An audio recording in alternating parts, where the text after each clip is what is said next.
Napakaganda nito mga kababayan. Anyway, ay shoutout po kay Boss Mike ha. Yun ha, dito pala yung aking kapatid.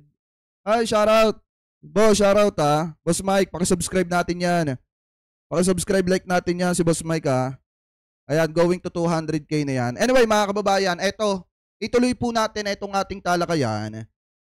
Dito po sa nakita nating balita, galing po dito sa Pilipinas News, na kung saan mga kababayan, eto daw. Eto yung tinutukoy ko sa inyo kanina, na etong si Mark Taguba, naka-enroll dito sa Davao Group, mga kababayan, itong si Pulong Duterte, para ano?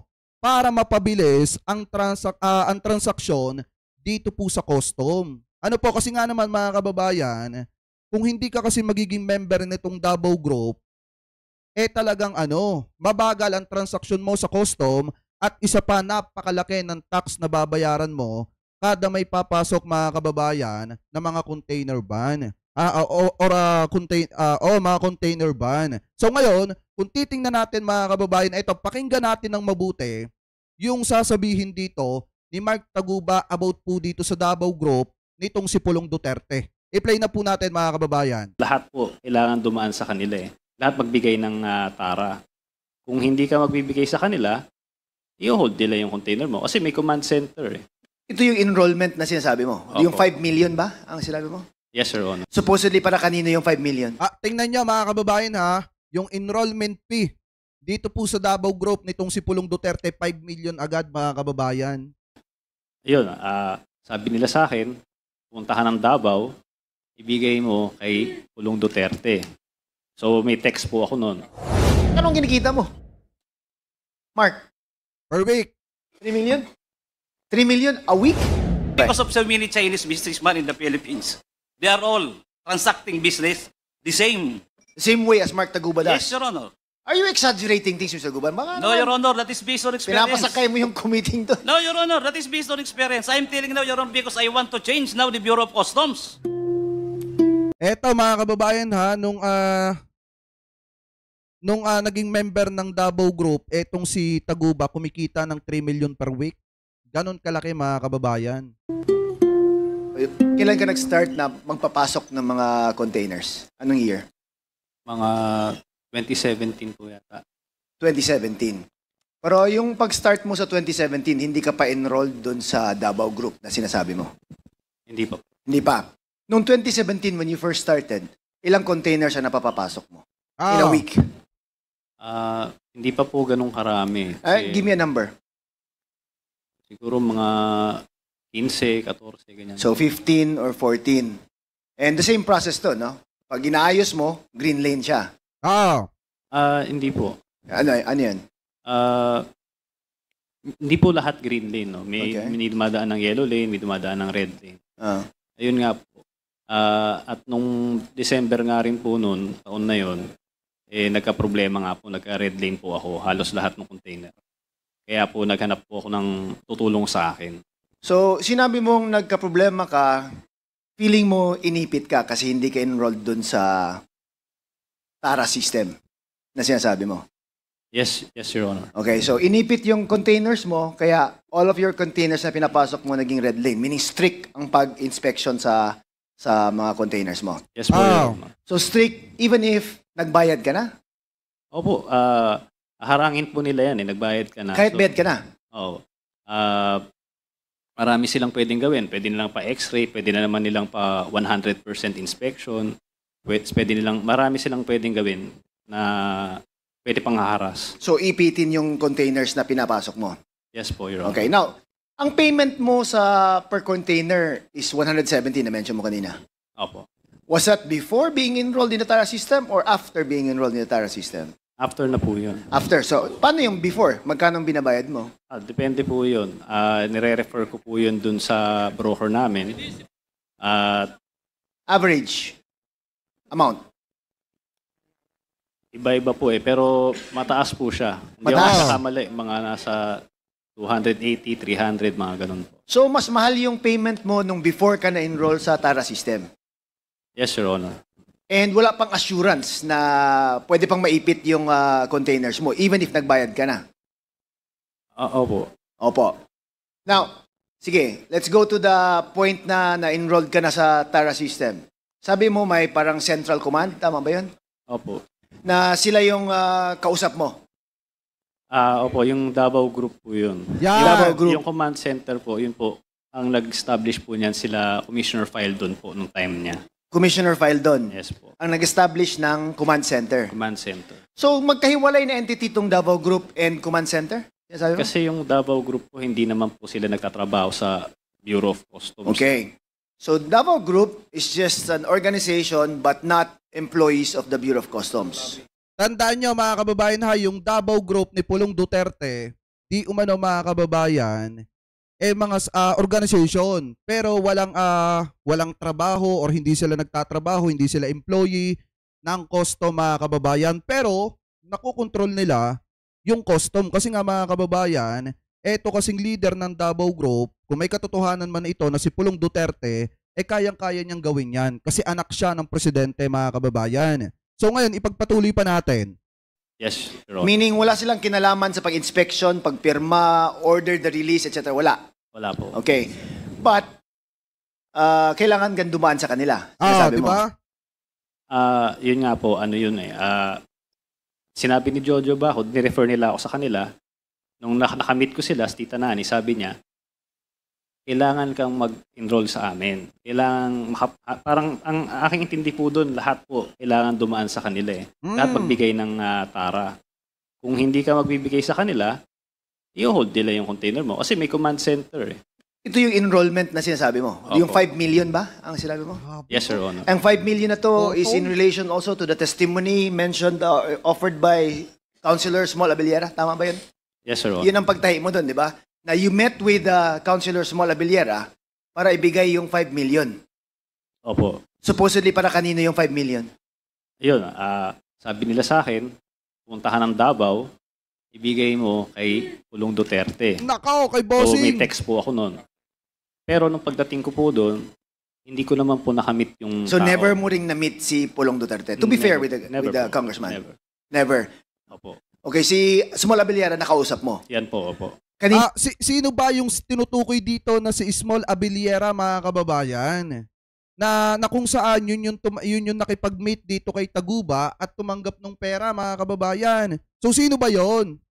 Para makilala nyo, eto siya. Yan. Yan si Small Abellera mga kababayan. Or mas kilala bilang Nilo Abellera Jr. pala yung pangalan niya or mas kilala bilang Small. Davao City Councilor siya mga kababayan na malapit po dito kay Paulo Duterte na mayor, dating mayor mga kababayan ng Davao City. Ano po, so kung titingnan yung mabuti, may nakalagay pa nga dyan sa nakita natin picture na partners in crime. Yan po mga kababayan, ito si Nilo Abellera Jr. Ibig sabihin, parang ang dating dito, since siya yung tumatanggap ng pera, parang siya yung nagsisilbing bagman, di umano nitong si Pulong Duterte. Ano po, at yung pera na kinukuha niya, dumidiretso yan kay Pulong. So ngayon, ipagpatuloy pa natin. Para lang pamilyar kayo. Ano po, ipagpatuloy pa natin. Sino mo binigay yung 5 million pesos? Sa kanya po. Kay Small Abellera? Yes po. Siya lang mag-isa? At that time? Opo. Ako, si Jack, tsaka si Small. Okay, sino yung Jack? Siya po yung isa kasama rin sa Davao Group. So, dahil wala naman akong kakilala sa Davao, first time ko pumunta doon at wala rin akong dahilan para pumunta doon. So, siya yung sumundo sa akin sa airport. At dinala niya ako doon sa restaurant. Kung saan kayo nagkita ni Small Abellera? Small, opo. At doon mo binigay yung 5 million? Doon ko po binigay. Okay, now enrolled ka na. Ano nangyari sa shipments mo after enrolled ka na? Ayun po, naayos naman siya. Maayos na ang pagpasok? Bumilis na. Okay. Now, sino ang lumalapit din sa'yo para ipapasok yung shipment nila? Kahit sino lang? Yes po. Kahit sino na shipper? Kung sinong gustong mag-inquire, opo. So, hindi ko makuha to eh. You paid 5 million to enroll, yet ang payment mo for containers actually went down. Bumaba. Nagmura siya eh. Di ba? It's cheaper than the previous amounts na binibigay mo. Tama ba? Kasi po, yung duties and taxes nun, mas mataas po talaga. Diba? Doon sa first, before the enrollment sa TARA Opo, system. talagang mas mataas po talaga. Pagka idinaan kasi sa legal, mga kababayan, yung mga container ba na pumapasok, napakalaki po talaga ng binabayaran nilang tax. Kaso nga lang ang problema, kapag ka ikaw ay naging member ng Davao Group, talagang wala ka nang poproblemahin. Less yung problema mo, mababa yung babayaran mong tax at hindi na maiipit yung mga container ban mo. Kasi may tendency kasi, mga kababayan, na kapag ka idinadaan nila sa legal, may chance na maipit yung kanilang mga container ban kung ikaw ay hindi member or hindi ka enroll dito sa Davao Group. Kasi nga, kontrolado, mga kababayan, yan ng anak, di umano ng presidente. Dahil nga kung si Pulong ang leader ng Davao Group, mga kababayan, at yun ang patakaran nila na kailangan mag-enroll sa kanila yung mga nagpapasok ng container ban, talagang kayang-kaya nilang ipitin yung mga container ban mo kung hindi ka magiging member ng Davao Group. Ano po? So ngayon, since naging member siya ng Davao Group, mas bawas na yung problema niya, sa madalit salita, mga kababayan, dahil hindi na naiipit or hindi na nare-restrict yung kanya mga container ban. So ngayon, ipagpatuloy pa natin. Talaga siya. Kasi itong sa 170,000 na to, hindi mo talaga siya magagawa ng legal eh. Kasi 40,000 lahat ng... So, footwear, tableware, katulad po nitong nangyaring to, footwear, tableware, kitchenware, wala pong tax na 40,000 buong container. Kung isang container yan. Oo. It should be more. Kung idadaan mo yan ng legal, Answer me. It should be more. it should be more. Dapat mas mahal ang taxes na babayaran nila. Diba? Yes po, Your Honor. Okay. Now, question. Kung may lalapit sa'yo na sabihin natin gustong pumasok ng 20 containers, you don't ask kung anong laman yan, di ba? Magbibigay sila sa akin ng packing list. Ang packing list may declaration ko ng laman. Yes po. But for you, you take their word na kung ano nakasabi doon sa packing list na yun, Yun na yun. yun ang parang you will believe in. Yun ang Kasi, mga kababayan, sa totoo lang, kaya yung iba na nauutakan or kaya yung iba nalalagay sa alanganin. Kasi nga yung iba nagtitiwala na lang dun sa packing list, mga kababayan. Meron kasing iba na sigurista talaga na sinusuri muna ng maigi, mga kababayan, kung ano yung laman ng mga container ban. Kasi nga baka mamaya kontrabando pala yan at wala kang kaalam-alam, ikaw ang may ipit dyan. Kaya ang ginagawa nung iba, nagbabase sila doon sa packing list and then i-check din nila, mga kababayan, yung laman ng mga container ban. Pakitama na lamang po ko doon sa may mga negosyo ng tracking dyan. Alam ko, pamilyar kayo sa ganyang klase ng usapin. So ngayon, ang nangyari kasi dito, mga kababayan, hindi niya na i-check. Nagtitiwala na lang siya dun sa mga packing list. Ano po? So ngayon, ipagpatuloy pa natin. okay, so wala kang pakialam kung that's what you will believe in. Yes po, Your Honor. Okay, so wala kang pakialam kung drugs ba yan, baril ba yan, mga illegal na... Sabi dito, di kapag ka member ka na, pwede ka na magpalusot ng illegal na kontrabando dahil maluwag na sa'yo mag-process ng papers. Yes, napakaluwag na kasi member ka na nung Davao Group, hindi ka napapansinin. Kumbaga, less na yung problema mo. Kahit anong ipasok mo, wala ng problema. Ano po, kumpara sa hindi ka member ng Davao Group. Talagang kapag ka gusto nila, nagipitin ka, harassing ka, i-restrict yung mga container ban mo, gagawin nila yan. Ano po, kasi kita nyo, mga kababayan, no, ang laki ng membership sa kanila. Yung enrollment fee, napakalaki, 5 million. Ganun po katindi. Ibig sabihin, kung lahat ng mga nagpapasok ng container ban, dyan po sa Costo, mga kababayan, ay nagpapamember dito sa Davao Group nitong si Pulong, baka bilyonaryo na itong si Pulong. Diba, ipagpatuloy pa natin. Mga gamit or something, basta you just rely on the declaration of the shipper kung ano nakalagay doon sa dokumento.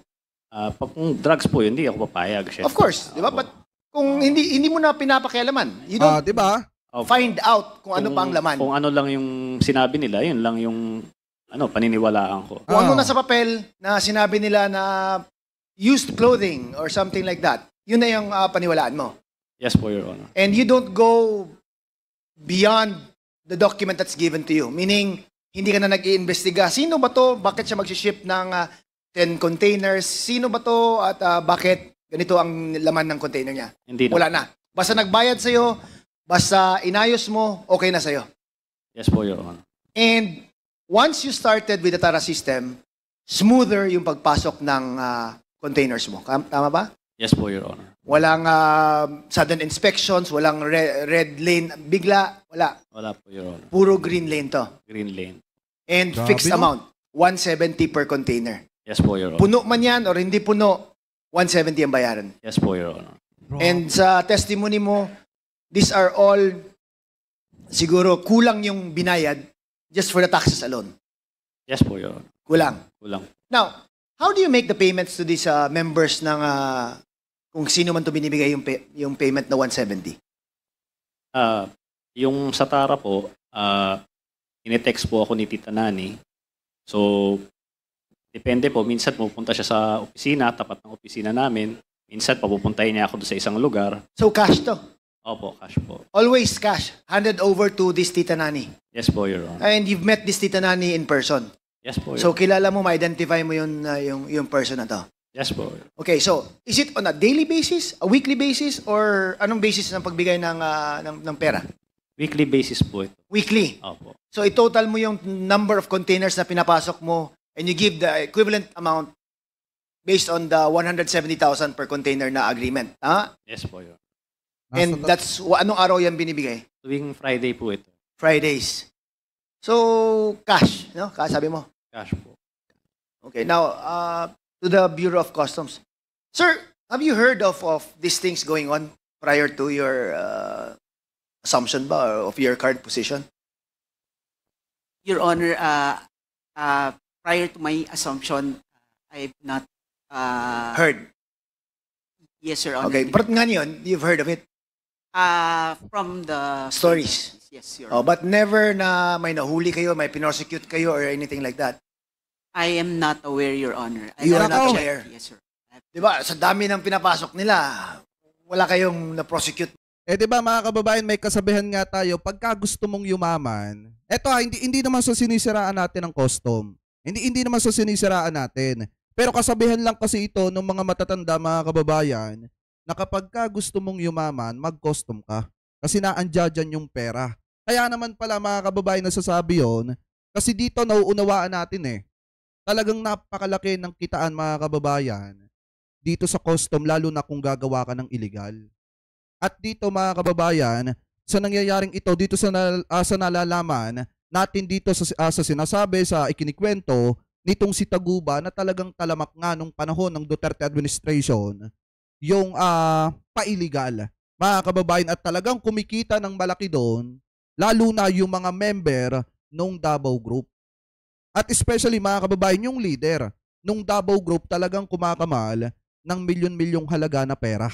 So ngayon, ipagpatuloy pa natin. Man lang na, that's 100 containers a week. Laki ng kinikita. I have to check our records, Your You Honor. have to check. Okay. Mr. Guban, na-mention mo rin tong Tara system before. Yes, Your Honor. Good afternoon. So anong alam mo about the Tara system? Tama ba yung sinabi ni Mark Taguba? Your Honor, traditionally, even up to now, that is the common transaction in the Bureau. The common. Regardless of kung sino yung commissioner. Regardless, Your Honor. Really? Yes, Your Honor. So anong year mo pa noon nalaman na may ganitong Since time kalakaran? immemorial, Your Since Honor. time immemorial. When I was there at 2017, muntik na ako, 2 beses akong itinapon because of that.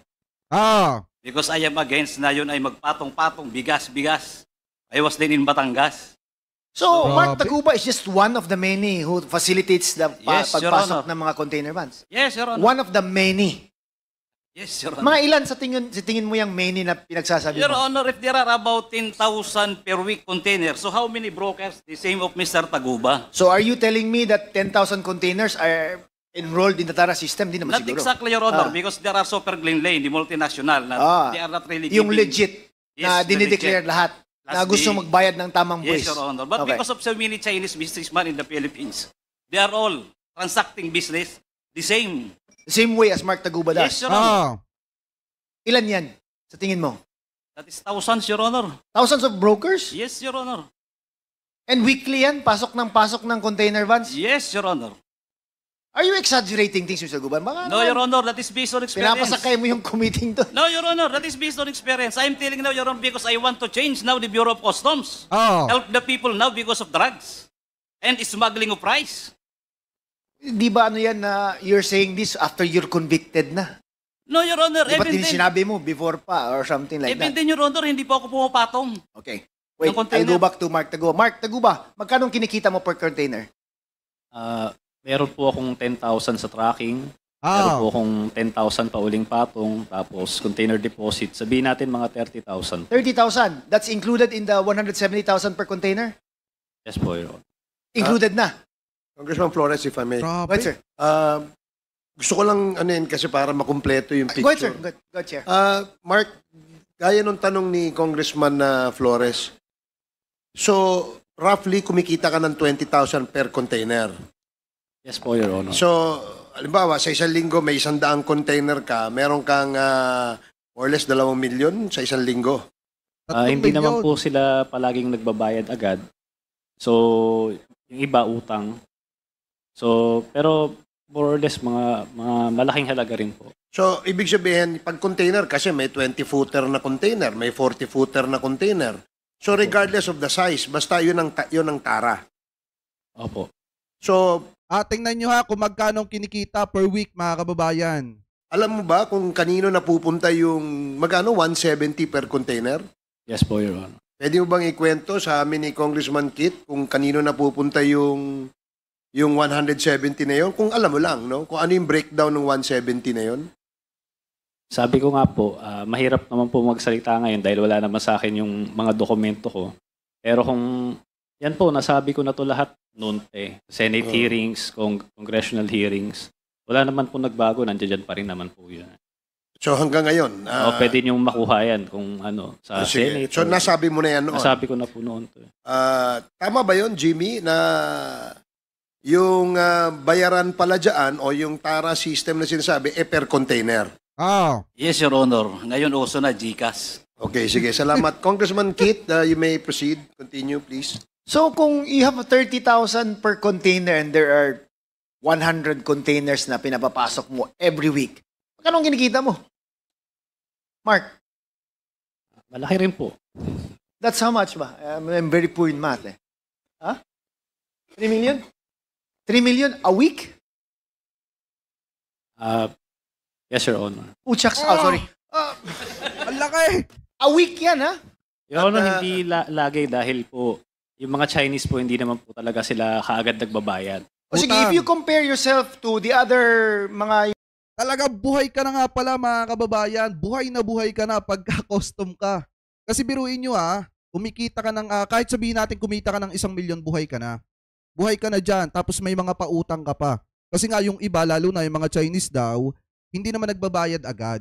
Kumbaga, inuutang nila, mga kababayan, yung kanilang ibinabayad sa mga katulad itong si Mark Taguba. So ngayon, kung titingnan natin, mga kababayan, kung ikaw nga pala ay nasa sa custom, talagang buhay na buhay ka. Especially kung member ka ng Davao Group, mga kababayan. Napakalaki ng kitaan dyan. So ngayon, ipagpatuloy pa natin. Yung nagpapapasok ng containers, small time ka ba, big time, or medium? Wala, small time lang po. Small ako. time ka lang. So may ibang mas nagpapapasok pa ng mas malaking number of containers kaysa sa'yo? Opo. Every week? Meron po, marami po. Grabe! With the indulgence, Mr. Chair of Congressman Kit Flores, gusto lang... Small time, kumikita ng 3 milyon, may pautang pa, mga kababayan. Saan ka pa?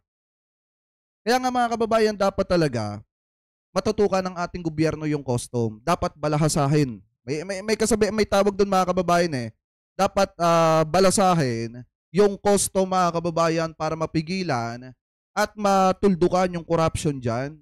Hindi ko naman sinisiraan yung custom. Nagbabase lang tayo, mga kababayan, dito sa issue na nakikita natin. Kasi ito, tingnan nyo, partida small time, pero kumikita, mga kababayan, nung panahon ng Duterte administration, kumikita, mga kababayan, ng 3 milyon per week.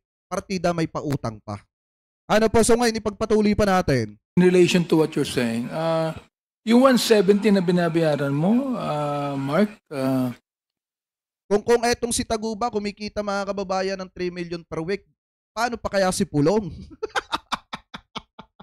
Di ba mga kababayan, kung eto na nga lang si Taguba, kumikita ng 3 milyon per week. O kaya pagpalagay natin, 1 milyon per week mga kababayan kasi may mga pautang pa siya eh. Paano pa kaya etong si Pulong na di umano'y leader nitong Davao Group mga kababayan? Di mas lalo na. Baka kumikita yan mga kababayan ng mga nasa 30 million. Ganong kalaki ang kinikita niya, baka bilyon-bilyon pa nga. Di ba mga kababayan? So ngayon, ipagpatuloy pa natin. Yun ay talagang walang resibo yon na anuman. Walang kinukuha sa yung resibo anuman. Hindi ka binibigyan na resibo or everything. O magkano niresibuhan doon? Sa Tara po ba ito?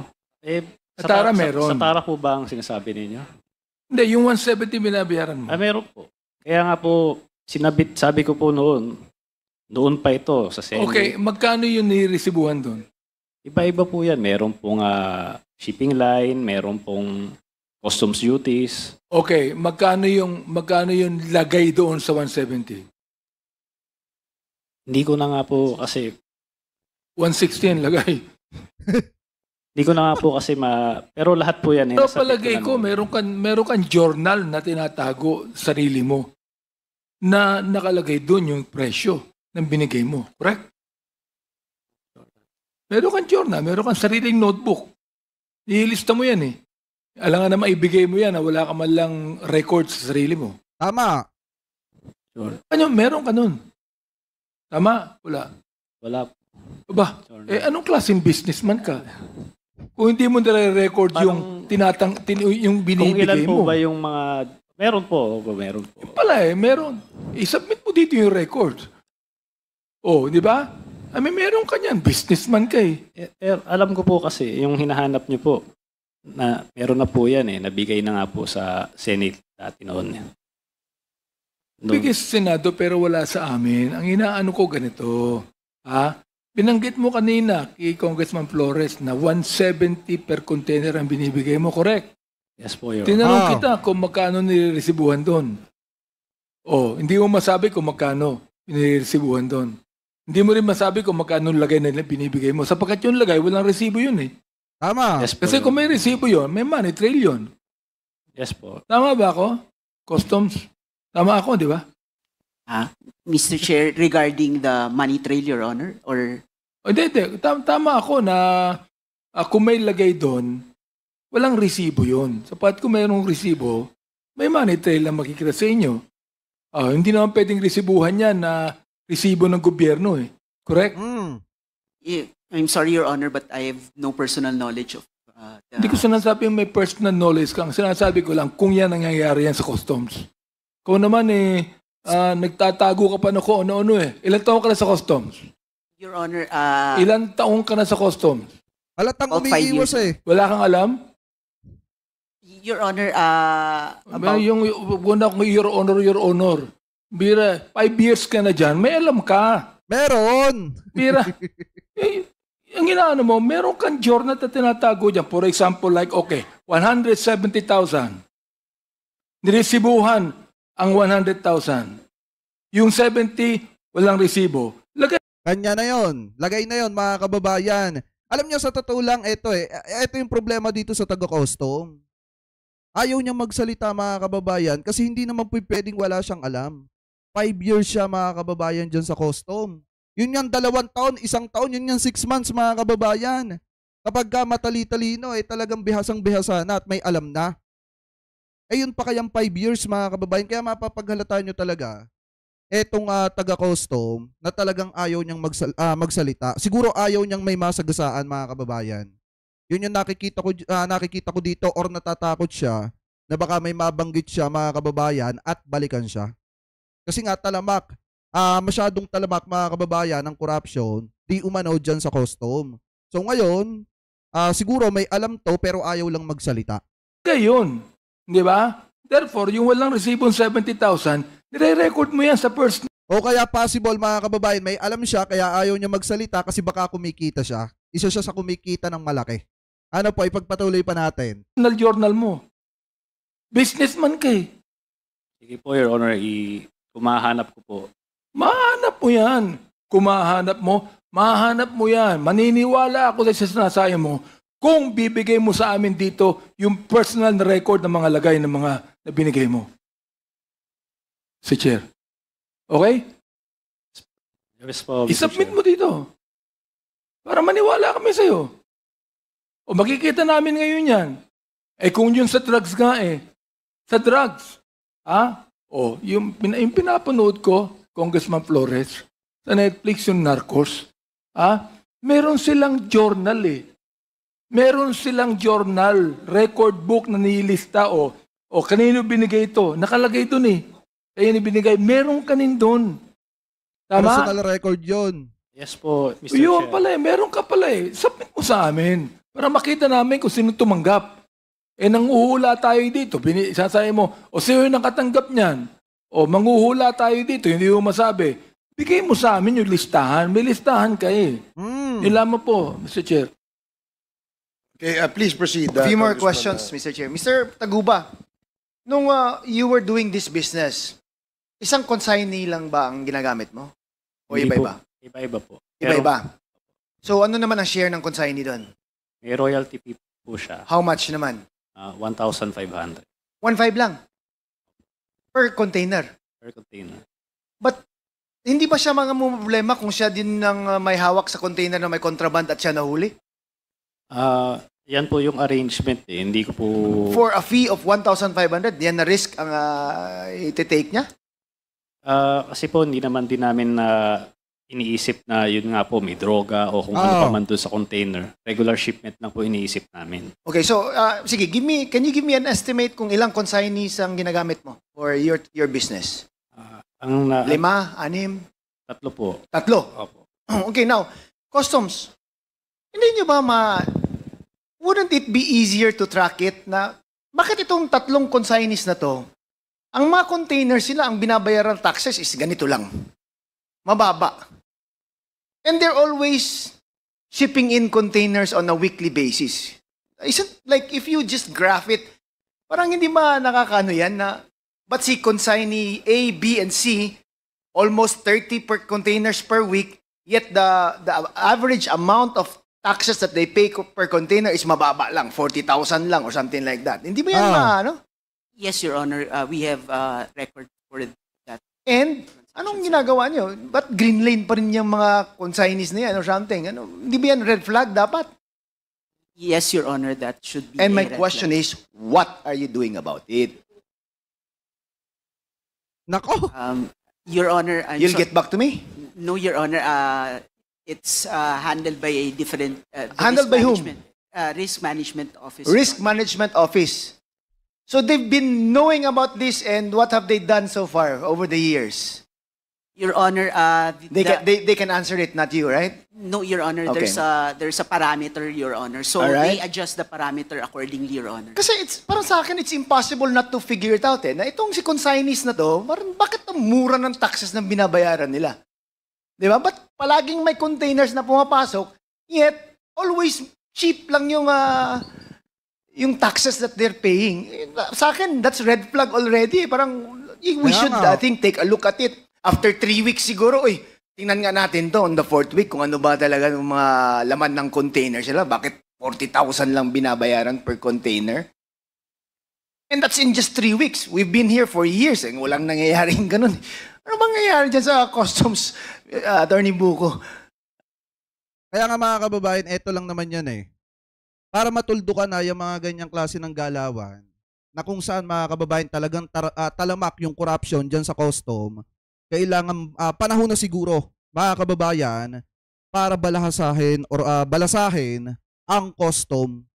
At tutukan ang custom, mga kababayan, kasi nga masyadong talamak na yung corruption, mga kababayan, at yung kitaan dyan sa custom. Kaya dapat, kung matutukan ng ating gobyerno na balasahin na o balasahin na etong custom para maalis na yung corruption dyan. Kasi mga kababayan, talagang kahit yung mga matatanda sinasabi, pag gusto mong yumaman, mag-custom ka.